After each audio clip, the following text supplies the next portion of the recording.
ধর্মীয় ছুটিতে যখন গোটা দেশ পরিবার পরিজনের সঙ্গে ঈদ উদযাপন করছে, জাতীয় দলের ফুটবলারদের কপালে সে আনন্দ জোটেনি। তাদের ঈদ কেটেছে ঘাম ঝরিয়ে।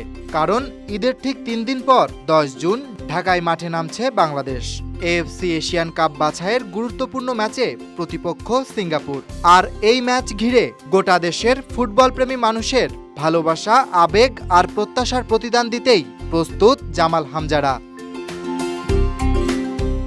ঈদের ছুটির মাঝেই চলছে অনুশীলন।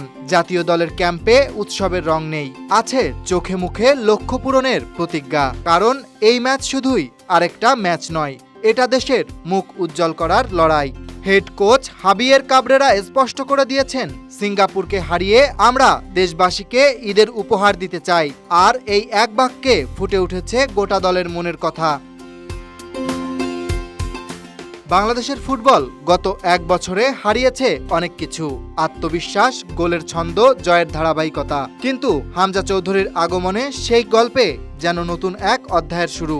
শুধু আবেগ নয়, মাঠের পারফরম্যান্সও দেখাচ্ছে আশার আলো। ভুটানের বিপক্ষে প্রস্তুতি ম্যাচে জামালের কর্নার থেকে হেডে আগুন ঝরা গোল করেছেন হামজা। সেট পিচে উন্নতির ইঙ্গিত।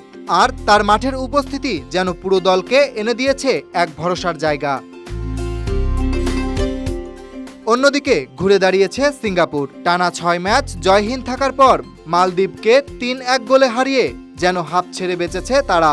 জাতীয় দলে ফিরেই জোড়া গোল করে হিরো বনে গেছেন ইকসান ফান্দি। তার ফর্মে ভর করেই আত্মবিশ্বাস ফিরছে দ্য লায়ন্সদের মাঝে।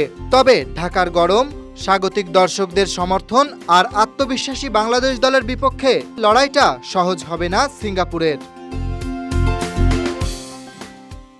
ঈদের রেশ কাটেনি এখনো, কিন্তু গ্যালারিতে উৎসবের প্রস্তুতি শুরু হয়ে গেছে। কারণ 10 জুন মাঠে নামছেন হামজা চৌধুরীরা। তাদের ঘামে লেখা হবে দেশের ফুটবলের ভাগ্যরেখা। স্টেডিয়ামে গর্জন তুলবে হাজারো গলা, টিভির পর্দায় চোখ রাখবে কোটি মানুষ। এই ভালোবাসার প্রতিদান কি দিতে পারবেন হামজা? পারবেন কি দেশের মুখে ফুটিয়ে তুলতে ঈদের শেষ হাসি? উত্তরের জন্য অপেক্ষা করতে হবে 10 জুন পর্যন্ত। Dhaka express news desk.